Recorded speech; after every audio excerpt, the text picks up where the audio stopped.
Oke,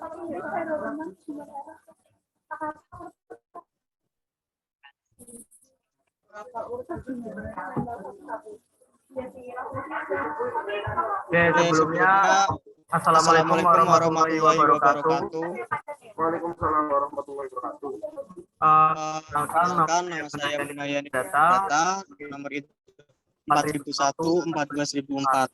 Di sini saya akan mempresentasikan rencana pelaksanaan pembelajaran atau RPP yang sudah saya buat. Di sini tema atau muatannya itu ada pembelajaran pertama kelas atau semester ini kelas 7 dengan alokasi waktu 2 kali 45 menit.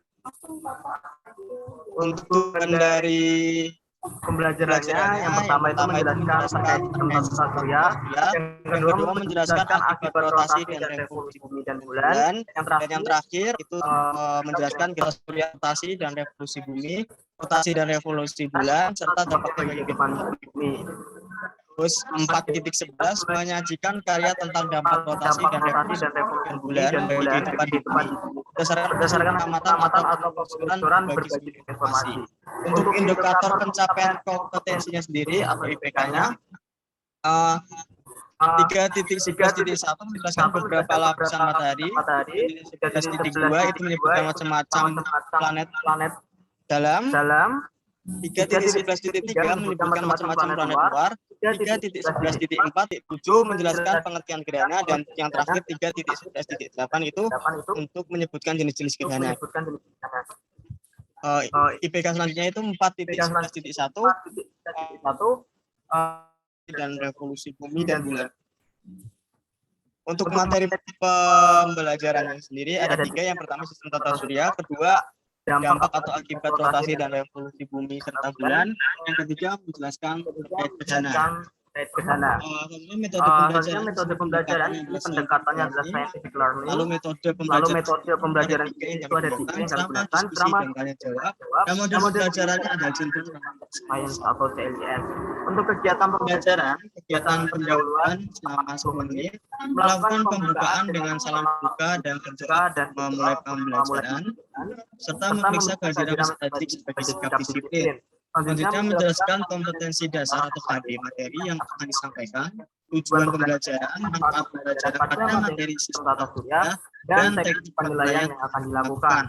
Selanjutnya adalah mengaitkan materi atau tema atau kegiatan pembelajaran yang akan dilakukan dengan pengalaman peserta didik dengan materi atau tema atau kegiatan sebelumnya, serta mengajukan pertanyaan untuk mengingat kembali dan berhubungan dengan materi selanjutnya. Ini merupakan ciri dari model pembelajaran CLS.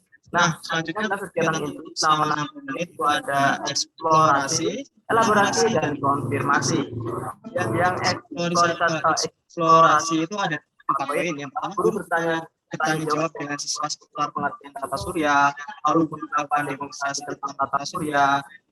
Siswa memperhatikan demonstrasi yang dilakukan guru, dan yang terakhir guru memberikan penjelasan mengenai hasil demonstrasi yang telah dilakukan. Untuk elaborasi sendiri terdiri dari 5 poin. Yang pertama, guru membentuk siswa menjadi ke dalam 5 kelompok dengan beranggotakan 4-5 siswa. Lalu guru membagi lembar kerja yang berisi pertanyaan-pertanyaan yang harus diselesaikan masing-masing kelompok. Yang ketiga, siswa menjawab pertanyaan pada LK dengan melakukan praktikum sederhana secara langsung tentang alat peraga yang sudah disediakan. Yang keempat, siswa berdiskusi jawaban yang ada di lembar kerja dengan teman sekelompoknya. Lalu yang terakhir, siswa menyampaikan hasil diskusi di depan kelas dan kelompok lain, dan kelompok lain itu menanggapi. Nah, yang terakhir adalah konfirmasi. Guru menanyakan pada siswa mengenai hal yang belum dipahami siswa terhadap materi yang telah diajarkan. Nah, selanjutnya adalah penutup selama 10 menit. Yang pertama, guru bersama siswa menyimpulkan materi pembelajaran pada hari itu, lalu guru mengevaluasi, melakukan tahap kegiatan yang sudah dilaksanakan dengan cara memberikan soal teks formatif, dan yang terakhir guru mengakhiri pembelajaran dengan mengucapkan salam. Untuk penilaiannya sendiri ada 4. Yang pertama, penilaian pada kompetensi dasar. Pengetahuan dilakukan melalui tes tertulis berbasis kertas yang dilakukan secara langsung terkait materi sistem tata surya dengan kriteria penilaian yang dilakukan yaitu kesesuaian jawaban yang disajikan. Jadi yang kedua, penilaian pada kompetensi dasar keterampilan dilakukan menggunakan proyek untuk melakukan studi literatur terkait sistem tata surya. Yang ketiga, penilaian pengetahuan serta teknik penilaian itu tes uraian. Dan yang terakhir, penilaian keterampilan yang tadi itu ada penilaian praktek. Mungkin sekian pemaparan RPP yang sudah saya buat. Dari teman-teman, apakah ada pertanyaan yang ingin disampaikan?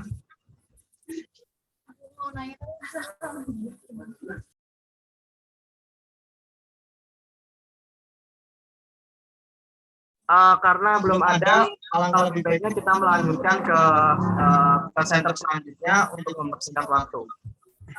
Berarti Nadia ya ini? Aku dulu, Bun, aku dulu.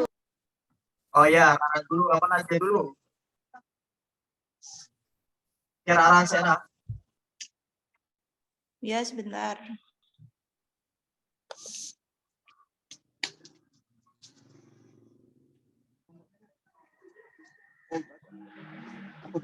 Udah.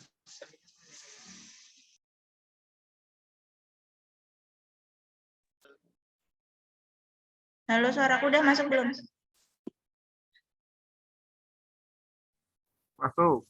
Masuk Ra, masuk. Ya, sebentar. Share screen ya.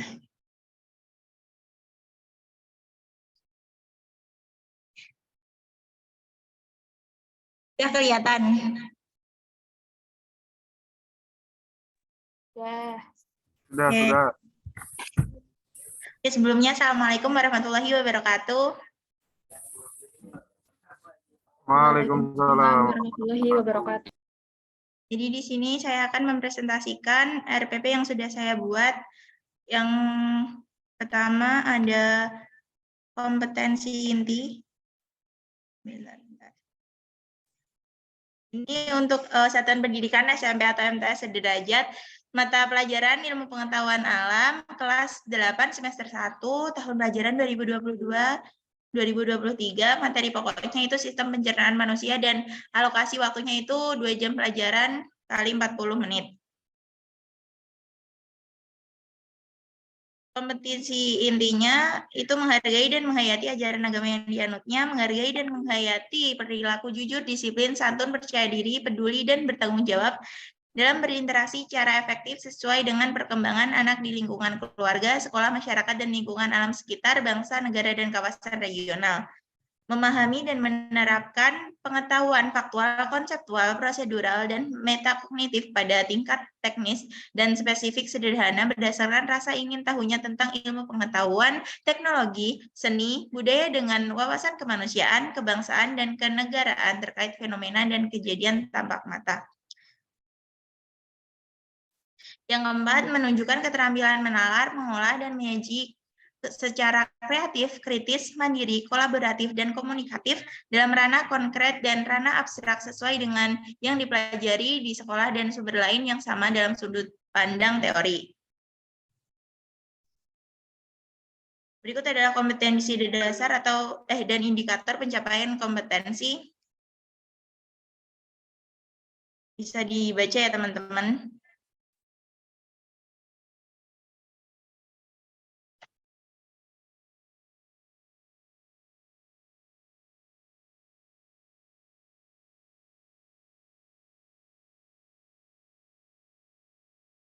Nah, berikut ada tujuan pembelajarannya.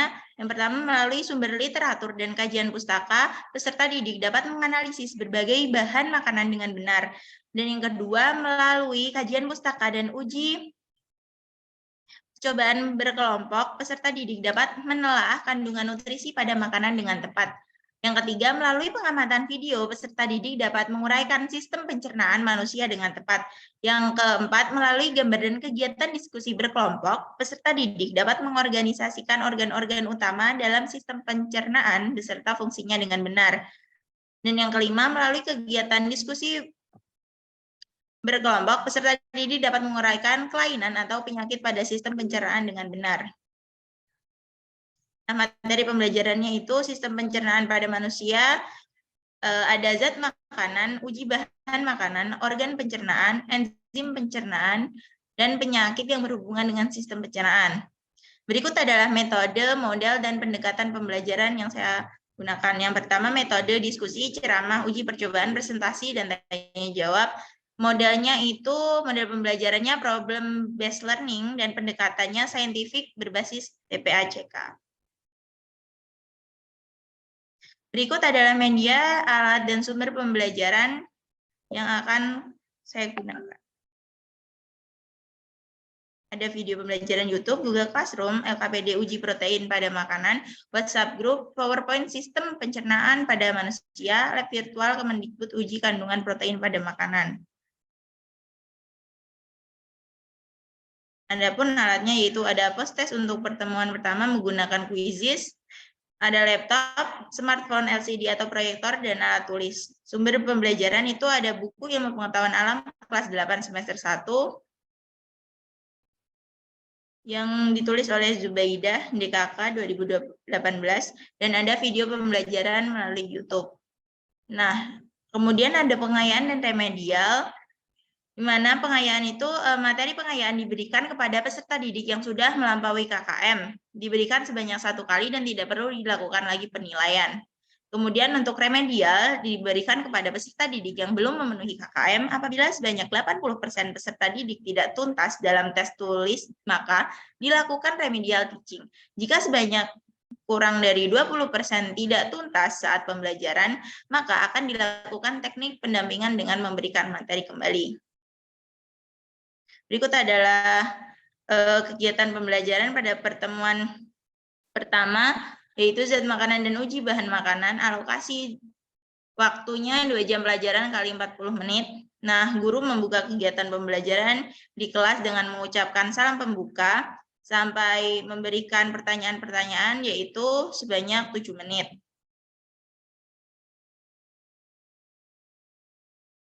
Kemudian masuk dalam sintaks model pembelajaran, problem based learning. Yang pertama, orientasi siswa pada masalah, sampai pada menganalisis dan mengevaluasi proses pemecahan masalah itu selama 65 menit. Dimulai dari guru mengarahkan peserta didik untuk berpikir mengenai apa yang sebenarnya terjadi di dalam tubuh saat makanan masuk. Kemudian guru menayangkan sebuah video mengenai proses perjalanan makanan di dalam tubuh. Kemudian peserta didik itu mengamati video yang ditayangkan di depan kelas. Kemudian guru menjelaskan sedikit materi terkait zat makanan dan uji bahan makanan dengan PowerPoint. Kemudian guru memberikan kesempatan kepada peserta didik untuk bertanya mengenai video yang disajikan, dan peserta didik bertanya mengenai materi atau video yang disajikan. Nah, pada sintaks selanjutnya yaitu mengorganisasikan siswa untuk belajar. Yang pertama, guru itu membagi peserta didik menjadi beberapa kelompok yang terdiri dari 4-5 orang. Kemudian guru meminta peserta didik untuk berkumpul dengan kelompoknya masing-masing dan membagikan LKPD uji protein kepada peserta didik. Kemudian guru itu menjelaskan prosedur percobaan uji protein dan pengerjaan LKPD uji protein. Nah, sintaks selanjutnya membimbing penyelidikan kelompok. Nah, peserta didik melakukan percobaan uji protein dan mengerjakan LKPD-nya. Peserta didik mencatat hasil percobaan uji protein. Peserta didik berdiskusi dengan kelompoknya untuk menjawab LKPD, dan guru membimbing jalannya percobaan uji protein. Nah, selanjutnya yaitu mengembangkan dan menyajikan hasil karya. Nah, guru ini mengkoordinasikan peserta didik untuk menyelesaikan diskusi dan kerja kelompoknya. Guru meminta peserta didik untuk dapat menyampaikan hasil diskusi kelompok. Nah, peserta didik menyampaikan hasil diskusi kelompok yang sudah dilakukan berdasarkan LKPD, dan peserta didik lainnya dapat memberikan tanggapan, pertanyaan, saran, ataupun kritik mengenai presentasi kelompok yang menyampaikan hasil karyanya. Nah, menganalisis dan mengevaluasi proses pemecahan masalah. Di sini guru memberi saran terkait penyelidikan dan presentasi yang sudah berlangsung. Guru meminta siswa menyebutkan kelebihan dan kekurangan dari penyelidikan yang sudah berlangsung. Kemudian guru memberikan masukan terkait penyelesaian, dan yang terakhir guru meminta peserta didik untuk mengunggah hasil pekerjaan LKPD-nya melalui Google Classroom. Nah, selanjutnya ada kegiatan penutup dengan alokasi waktunya 8 menit, dimulai dari guru memberikan reward seperti pujian kepada individu atau kelompok yang memiliki kinerja yang baik saat pembelajaran. Yang selanjutnya, guru dan peserta menarik kesimpulan dari hasil pembelajaran materi sistem pencernaan manusia. Guru meminta peserta didik untuk mengerjakan post-test yang ada pada Google Classroom. Kemudian, guru juga meminta peserta didik untuk mempelajari materi sistem pencernaan manusia melalui sumber belajar apapun. Dan yang paling terakhir itu guru menutup kegiatan pembelajaran dengan membaca doa dan mengucapkan salam penutup. Nah, penilaian hasil belajar. Nah, ada 3 jenis penilaian. Yang pertama, penilaian sikap, penilaian pengetahuan, dan penilaian keterampilan. Nah, untuk penilaian sikap sendiri dengan teknik lembar observasi dan bentuk instrumen lembar penilaian sikap, dan waktu pelaksanaannya itu saat pembelajaran sedang berlangsung. Nah, untuk jenis penilaian pengetahuan, tekniknya yaitu menggunakan tes tertulis, bentuk instrumennya yaitu soal pilihan ganda, dan waktu pelaksanaannya itu saat pembelajaran telah selesai.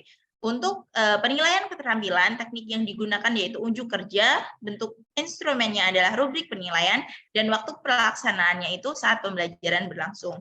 Mungkin itu saja RPP yang sudah saya buat.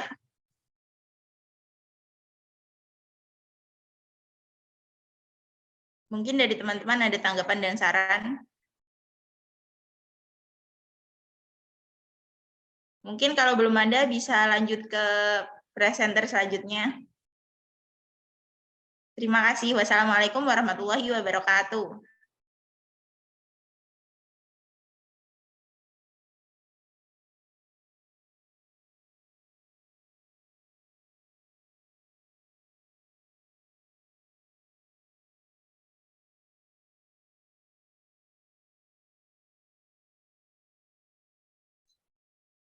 Apakah share screen-nya udah terlihat?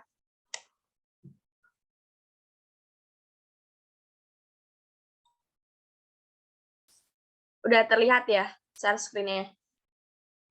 Sudah, Nat. Oke. Assalamualaikum warahmatullahi wabarakatuh. Selamat siang semuanya. Saya Nadia Kardani, NIM 400142162. Akan mempresentasikan mengenai RPP atau Rencana Pelaksanaan Pembelajaran yang telah saya buat. Di sini, di mana jenjangnya yaitu SMP atau MTS derajat dengan mata pelajaran Ilmu Pengetahuan Alam IPA, kelas 7 semester ganjil dengan materi pokok yaitu besaran dan turunan. Alokasi waktunya adalah 1 kali pertemuan dengan 2 jam pelajaran yang artinya 2 kali 40 menit.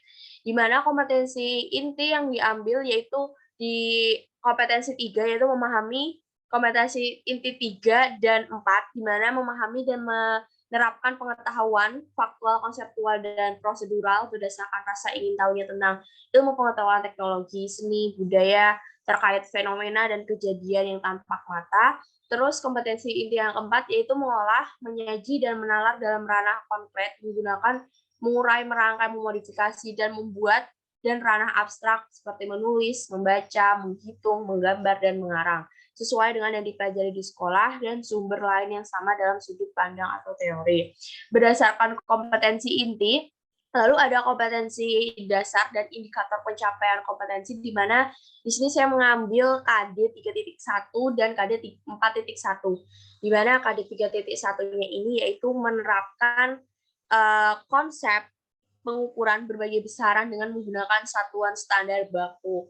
Lalu ada indikator pencapaian kompetensinya seperti menjelaskan pengertian pengukuran besaran dan satuan, membedakan satuan baku dan tidak baku, terus membedakan pengertian besaran pokok dan besaran turunan, lalu mengidentifikasi macam-macam besaran pokok beserta satuannya, lalu ada mengidentifikasi macam-macam besaran turunan serta satuannya, menerapkan alat ukur pengukuran dengan satuan baku, menentukan pengukuran besaran pokok dengan benar, menganalisis alat ukur beserta besaran yang sesuai, dan menganalisis prosedur pengukuran sebagai besaran.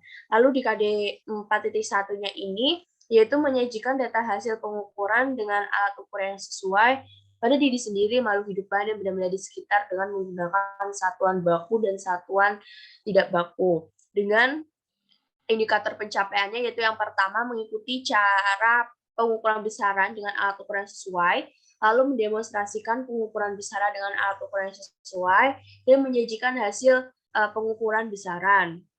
Selain itu, terdapat tujuan dari pembelajaran ini, yaitu yang pertama, siswa dapat menjelaskan pengertian pengukuran besaran dan satuan. Lalu siswa dapat membedakan pengertian besaran pokok dan besaran turunan. Lalu siswa dapat membedakan satuan baku dan satuan tidak baku. Lalu siswa dapat mengidentifikasi macam-macam besaran pokok dan turunan beserta satuannya. Lalu yang kelima, siswa dapat menerapkan alat ukur pengukuran satuan baku. Lalu siswa dapat menentukan pengukuran besaran pokok dengan benar. Siswa dapat menganalisis alat ukur besaran yang sesuai. Siswa dapat mengetahui cara pengukuran besaran dengan alat ukur yang sesuai. Siswa dapat mendemonstrasikan pengukuran besaran dengan alat ukur yang sesuai, dan tujuan yang terakhir ke-10, yaitu siswa dapat menyajikan hasil pengukuran besaran.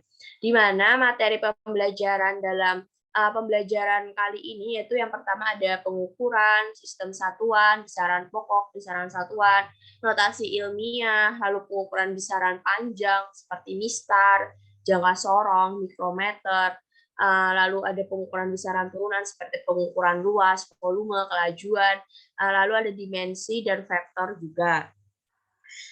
Di mana di dalam pembelajaran ini menggunakan pendekatan saintifik dengan model problem based learning atau BBL dan metode observasi, diskusi, serta demonstrasi.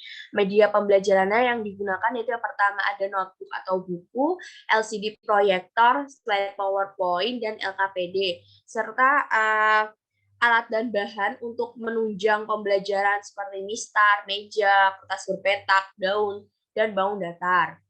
Pada pembelajaran ini menggunakan sumber pembelajaran dari Ramlawati et al. 2017, yaitu sumber belajar profesional, dan Widodo et al. 2016, yaitu ilmu pengetahuan alam kelas 7 semester 1. Di mana dalam pembelajaran ini terdapat kegiatan-kegiatan pembelajaran, itu yang pertama ada kegiatan pendahuluan. Di sini adanya persiapan, yang pertama seperti guru memberikan salam, menyapa, serta mengajak peserta didik untuk berdoa, lalu memeriksa kesiapan peserta didik dalam mengikuti pembelajaran, dan mengecek kehadiran peserta didik. Ini alokasi waktunya yaitu 5 menit. Lalu ada di kegiatan pendahuluan ini, selain ada persiapan juga ada persepsi. Pertama, sebagai pendahuluan, peserta didik itu menjawab pertanyaan yang diajukan oleh guru. Pertanyaannya seperti, berapa jauh jarak tempuh rumah kalian ke sekolah, lalu berapa luas kamar tidur kalian, lalu satuan apa yang digunakan ketika ingin membeli bensin. Lalu peserta didik menjawab pertanyaan yang diberikan oleh guru. Setelah itu, guru mengingatkan peserta didik bahwa materi sebelumnya itu udah belajar mengenai besaran pokok dan besaran turunan. Dan guru juga mengingatkan peserta didik untuk duduk sesuai kelompok yang telah dibentuk sebelumnya. Jadi ini nanti modelnya berkelompok seperti itu. Ini alokasi waktunya juga 5 menit.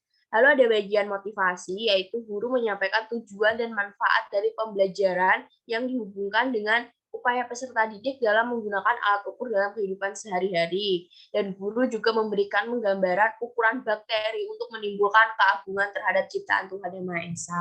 Ini tetap ada kayak nilai rohaninya juga, dan ini tuh alokasi waktunya 5 menit. Lalu di kegiatan inti itu ada orientasi masalah. Di sini peserta didik mengamati permasalahan luas bidang melalui slide PowerPoint. Jadi nanti guru itu menampilkan di slide PowerPoint yang berisi masalah, dan permasalahannya itu adalah Pak Joni adalah seorang warga di salah satu daerah terpencil. Dia hendak membeli sebidang kebun, tetapi Pak Joni tidak tahu cara mengukur kebunnya, karena memang ukuran kebunnya ini itu ukurannya itu tidak berbentuk seperti itu. Jadi kan ini udah kayak suatu masalah ya, karena emang kan dalam pembelajaran ini tuh menggunakan metode problem based learning atau PBL. Terus setelah itu ada bagian pengorganisasian peserta didik. Guru memfasilitasi peserta didik dalam memahami konsep dan langkah melakukan penyelidikan.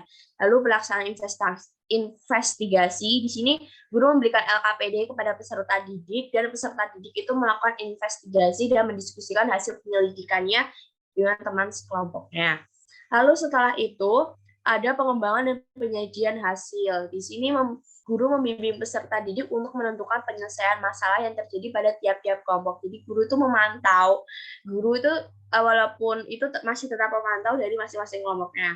Lalu peserta didik menuliskan jawaban hasil penyelidikan di dalam LKPD dan peserta didik mempresentasikan hasil penyelidikannya di depan kelas.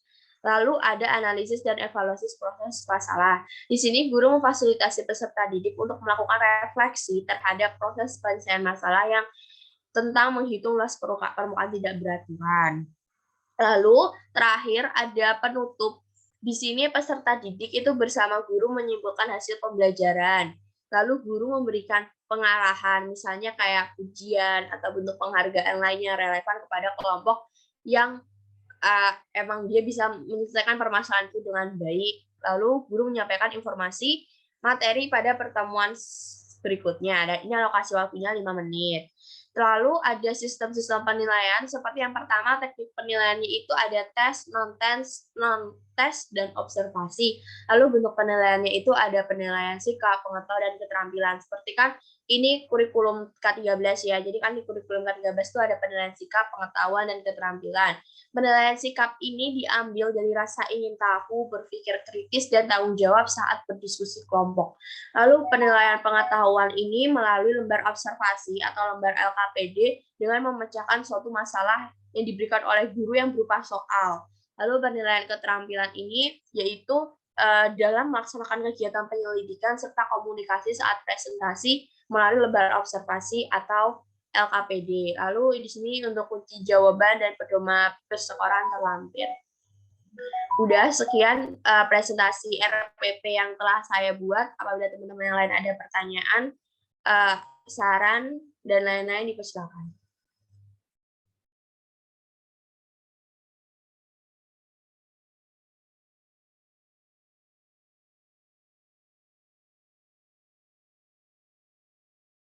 Oke, mungkin jika tidak ada, saya cukupkan karena memang waktu juga sudah terbatas. Terima kasih atas perhatiannya. Wassalamualaikum warahmatullahi wabarakatuh.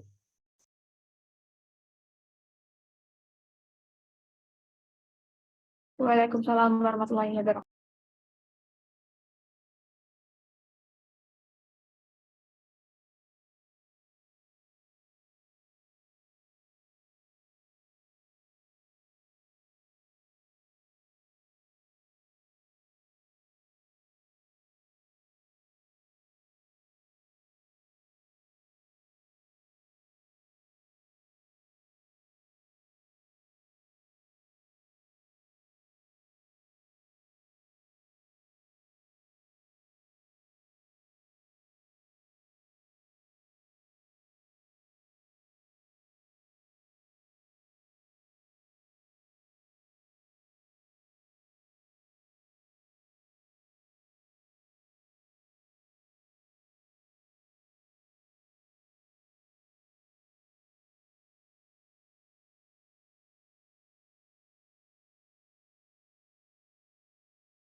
Apakah share screen-nya sudah terlihat, teman-teman?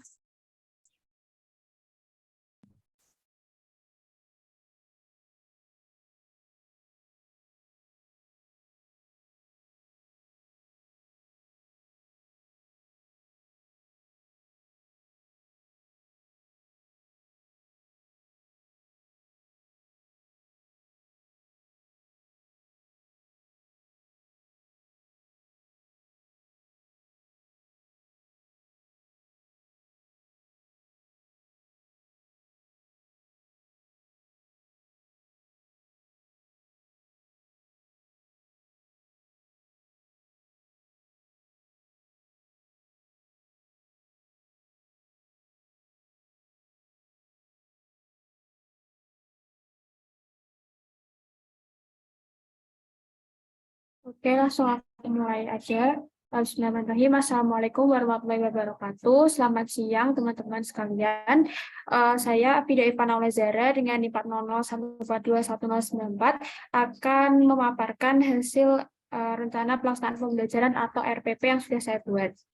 Jadi di sini mata pelajaran yang saya ambil adalah IPA SMP dengan muatannya fisika. Selanjutnya merupakan pembelajaran ke-6. Dan di sini saya membuat dari materi kelas 8 dengan semester genap dengan alokasi waktu selama 2 kali 50 menit. Nah, kompetensi dasar yang saya pakai di sini mengambil 3.11, di mana menganalisis konsep getaran, gelombang, dan bunyi dalam kehidupan sehari-hari, termasuk sistem pendengaran manusia dan sistem sonar pada hewan. Dan KD 4.11 yang menyajikan hasil percobaan tentang getaran, gelombang, dan bunyi. Dan indikator pencapaian kompetensi atau IPK yang harus dicapai adalah di mana peserta didik itu mampu memahami dan mendeskripsikan konsep getaran, gelombang, dan bunyi dalam kehidupan sehari-hari termasuk parameter-parameternya.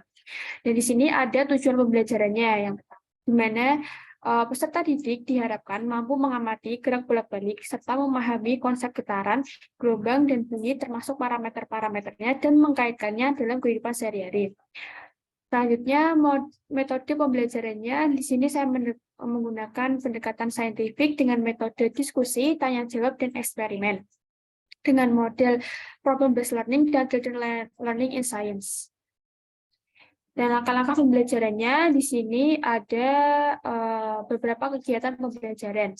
Yang pertama ada kegiatan pendahuluan dengan alokasi waktu selama 15 menit, di mana guru dimulai dengan memasuki kelas, kemudian mengawali kegiatan pembelajaran dengan salam pembuka dan berdoa untuk memulai pembelajaran. Yang kedua, guru menanyakan kabar dan melakukan presensi kehadiran peserta didik. Yang ketiga, guru menjelaskan kompetensi dasar materi yang akan disampaikan, tentang tujuan pembelajaran, manfaat pembelajaran pada materi getaran, gelombang, dan bunyi, dan teknik penilaian yang akan dilakukan. Selanjutnya masuk ke kegiatan inti dengan alokasi waktu sebanyak 60 menit.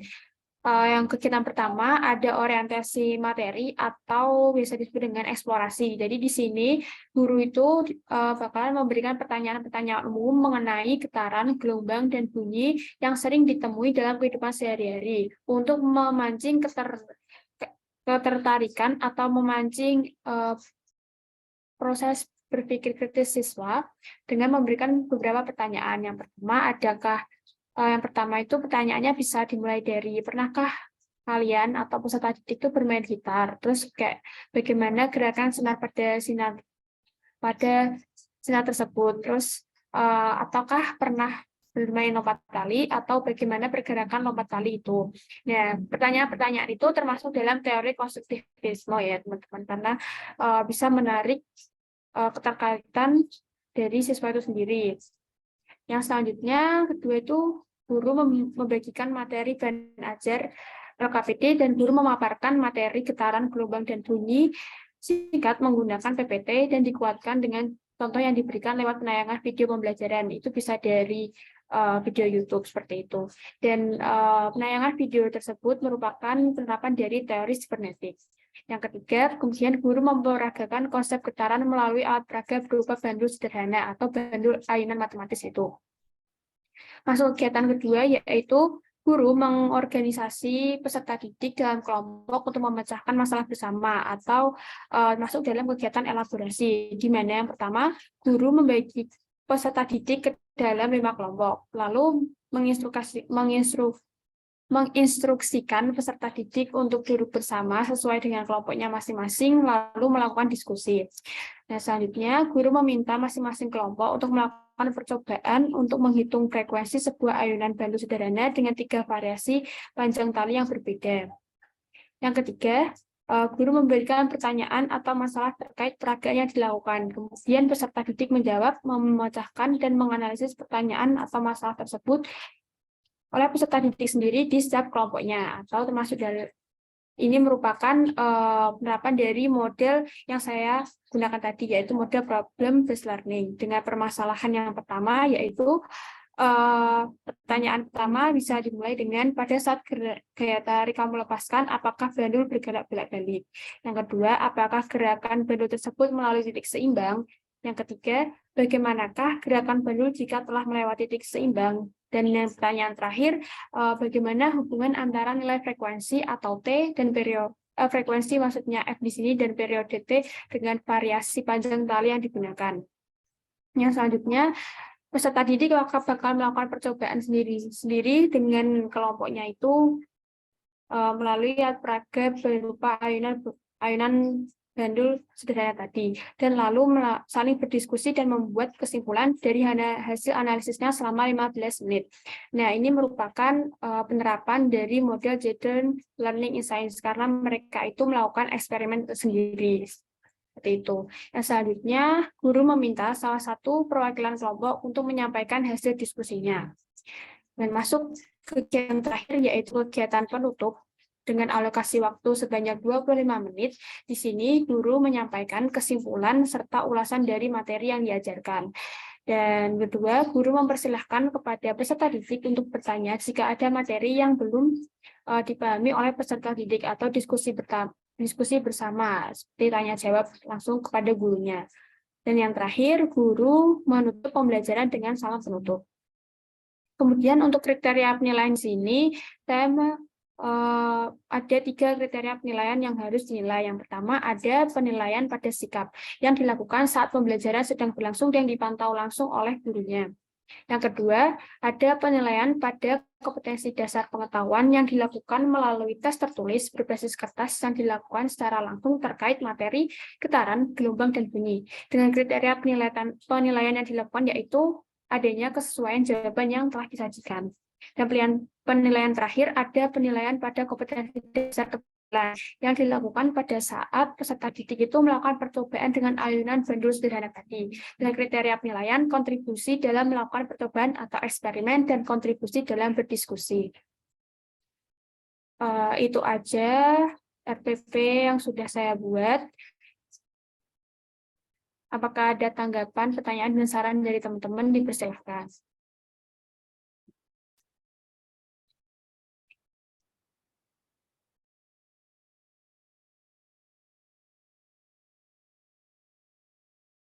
Sepertinya belum ada. Jika tidak ada, maka saya cukupkan terlebih dahulu pemaparan RPP yang telah saya buat ini. Sekian dari saya, kurang lebihnya saya mohon maaf. Terima kasih. Wassalamualaikum warahmatullahi wabarakatuh.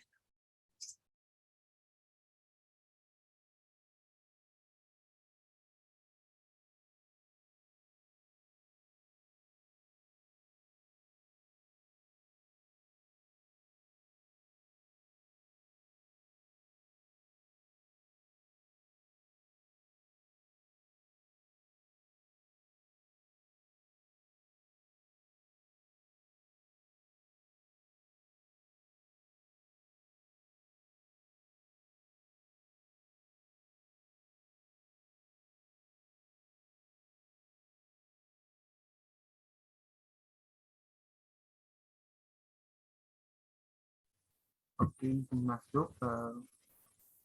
Kemudian saya akan menampilkan RPP yang telah saya buat. Sebelumnya, apakah suara saya masuk?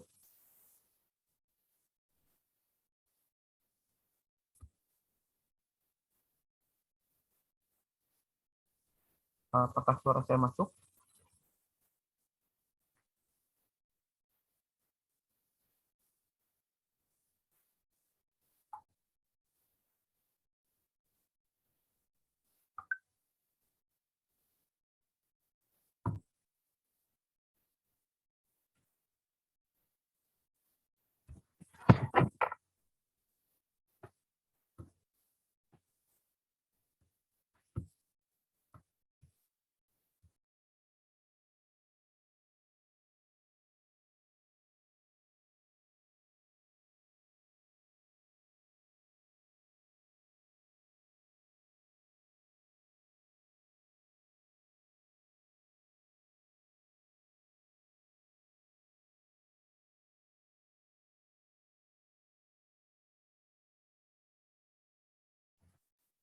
Oke, apakah sekarang suara saya telah masuk?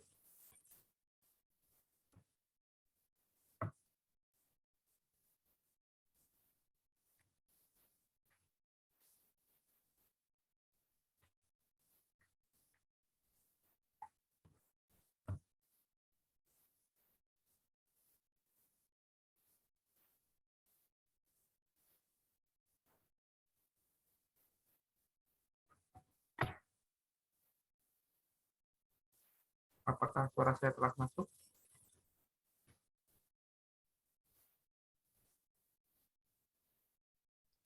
Udah, Gus. Baik. Oke, ini saya akan mempresentasikan rencana pembelajaran yang telah saya buat, di mana yang pertama satuan pendidikannya sebagai belasan atau angka derajat, kemudian mata pelajarannya ada IPA, itu kelas atau semesternya yaitu kelas 7 dengan semester 1. Kemudian topik yaitu mengenai interaksi makhluk hidup dengan lingkungannya, dengan subtopik yaitu mengamati ekosistem dengan alokasi waktu yaitu 2 kali 40 menit atau maaf ini 2 jam pelajaran. Yang pertama itu pada pertemuan pertama. Di sini ada kompetensi yaitu ada saya ambil itu kompetensi inti 3 dan kompetensi inti 4. Nah, selanjutnya ada kompetensi dasar dan indikator pencapaian kompetensi, di mana ini dapat dibaca sendiri, itu kompetensi dasarnya itu pada kompetensi dasar 3 itu 7, yaitu menganalisis interaksi antar makhluk hidup dan lingkungannya, serta dinamika populasi akibat interaksi tersebut. Dengan pencapaian kompetensi atau indikator, yaitu menjelaskan konsep lingkungan dan komponen-komponennya, melakukan pengamatan lingkungan dan mengidentifikasikan komponen biotik dan abiotik. Kemudian ada menjelaskan pengertian interaksi, menjabarkan pola-pola interaksi, menjelaskan konsep bentuk saling ketergantungan makhluk hidup, menyebutkan perbedaan antara rantai makanan dengan jaring-jaring makanan, rantai makanan detritus dengan rantai makanan perumput. Kemudian memiliki keterampilan berbicara di depan kelas melalui kegiatan presentasi hasil eksplorasi. Kemudian ada kompetensi selanjutnya di kompetensi 4.7 di mana menyajikan hasil pengamatan terhadap interaksi makhluk hidup dengan lingkungan sekitarnya. Nah, di sini indikatornya yaitu peserta didik dapat melakukan pengamatan lingkungan dan mengidentifikasi komponen biotik dan abiotik. Kemudian ada juga peserta didik mampu merepresentasikan hasil pengamatan mengenai konsep saling bergantungan antara makhluk hidup. Nah, saya di sini kemudian mengambil tujuan pembelajaran yaitu atau pertama yaitu siswa mengerti pengertian komponen dalam lingkungan dengan membaca LKS dan mengamati alam sekitar. Yang kedua itu setelah mengamati siswa dapat membandingkan ciri-ciri komponen abiotik dan biotik. Yang ketiga itu siswa dapat menjelaskan mengenai interaksi antar komponen dalam ekosistem. Kemudian ada topik selanjutnya yaitu materi pembelajaran, di mana pertama yaitu konsep lingkungan dan ekosistem, yang kedua satuan-satuan dalam suatu ekosistem, kemudian yang ketiga itu komponen-komponen dalam ekosistem, yang keempat ada interaksi dalam ekosistem membentuk satu pola. Selanjutnya ada metode pendekatan dan model pembelajaran yang saya gunakan, yaitu metode pembelajaran yaitu diskusi, pengamatan, dan praktikum. Kemudian model pendekatannya yaitu saintifik, yang ketiga itu model pembelajaran yaitu discovery learning. Kemudian ada media pembelajaran, alat dan sumber belajar, media yang digunakan yaitu lingkungan sekitar, kemudian ada PPT juga, kemudian alat atau bahan terkait ekosistem, pulpen, lapangan atau kolam ikan, akuarium, tanaman air, ikan, laptop, serta LCD proyektor. Kemudian ada sumber belajar, yaitu ada buku IPA kelas 7 Kemendikbud, buku lain yang menunjang pembelajaran, multimedia interaktif, dan internet. Nah, di sini ada langkah-langkah pembelajarannya, itu yang pertama dari kegiatan pendahuluan selama 10 menit, yang pertama ada orientasi, yaitu melakukan pembukaan dengan salam pembuka, dan berdoa memulai pembelajaran, memeriksa kesadaran peserta didik sebagai sikap disiplin. Kemudian ada juga menanyakan kabar siswa dengan sedikit gurauan. Kemudian yang kedua itu ada persepsi, di mana memberikan stimulus terhadap siswa mengenai komponen ekosistem di sekitar lingkungan sekolah dan melihat pada lapangan ataupun kolam ikan. Di mana di sini pertanyaannya yaitu menurut kalian apakah semua yang ada di dalam sini dapat bergerak dan saling mempengaruhi? Stimulus ini dapat memahami bagaimana komponen biotik dan abiotik itu dalam suatu ekosistem. Kemudian ada pemberian acuan, di mana menjelaskan hal-hal yang akan dipelajari, kompetensi yang akan dicapai, dan metode belajar yang akan ditempuh, serta penilaian yang dilakukan. Kemudian ada kegiatan inti selama 60 menit, di mana kegiatan inti ini terdiri dari simulation atau pemberi rangsangan, di mana guru mengarahkan murid ke kolam ikan dan menyuruh peserta didik untuk memperhatikan hal-hal yang ada di sekitar. Guru memberikan stimulus peserta didik yang berupa pertanyaan, di mana pertanyaannya yaitu apakah ada benda yang gerak dan ada yang tidak. Diharapkan siswa itu dapat mampu menjelaskan gitu apakah ada yang bergerak atau tidak. Kemudian ada statement atau merumuskan pertanyaan, di mana guru mempersilahkan peserta didik bertanya ataupun mengajukan pertanyaan tentang stimulus yang diberikan. Pertanyaan yang diharapkan muncul yaitu ikan, katak, kura-kura dapat bergerak dan batu tidak dapat bergerak. Maaf, ini pernyataan ya.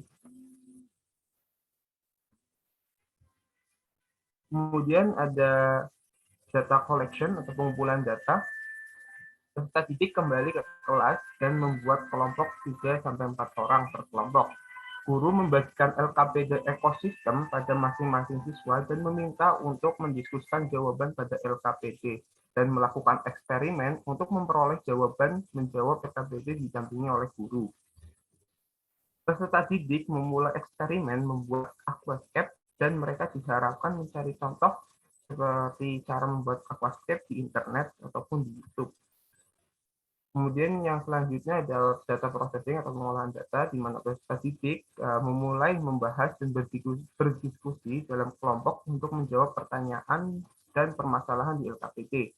Kemudian ada verification atau pembuktian, di mana peserta didik mempresentasikan hasil diskusi kelompok terhadap fenomena yang telah mereka amati dan hasil pembuatan aquascape untuk ekosistem perairan. Peserta didik meninjau kembali pemahaman mereka tentang komponen-komponen ekosistem sebagaimana suatu tempat dapat dikaitkan dengan ekosistem seperti itu. Kemudian yang selanjutnya itu ada generalization atau penarikan kesimpulan, di mana guru menerangkan konsep sebenarnya dan meluruskan pemahaman peserta didik yang masih kurang tepat. Dan peserta didik mendengarkan penjelasan rangkuman materi yang dijelaskan oleh guru melalui PPT yang ditampilkan. Guru dengan peserta didik secara bersamaan mengucapkan kesimpulan dari materi pembelajaran yang mereka tempuh. Kemudian ada juga kegiatan penutup selama 10 menit, yang dimana kegiatan penutup ini meliputi guru memberikan apresiasi terhadap kelompok pengamat yang hasilnya mendekati benar. Kemudian guru memberikan penugasan kepada siswa sebagai bahan evaluasi. Kemudian guru memberikan salam penutup pembelajaran dan memberikan sedikit kata motivasi untuk peserta didik agar tetap semangat dalam belajar.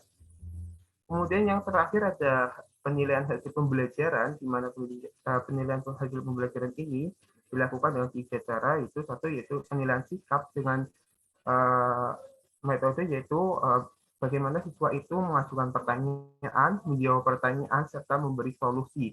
Kemudian yang kedua yaitu penilaian pengetahuan, itu dengan teknik penilaian tes uraian seperti itu. Yang ketiga itu penilaian keterampilan, yaitu pengamatan atau penilaian pada praktikum seperti itu. Baik, di sini itulah RPP yang dapat saya sampaikan. Kemudian bila ada pertanyaan, persilahkan.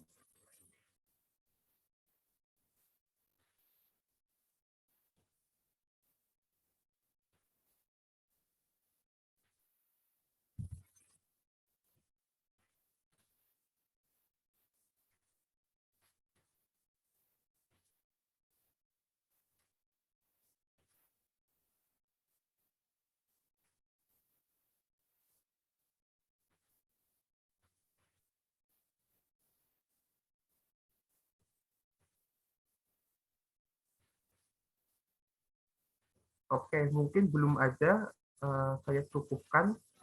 Terima kasih. Wassalamualaikum warahmatullahi wabarakatuh.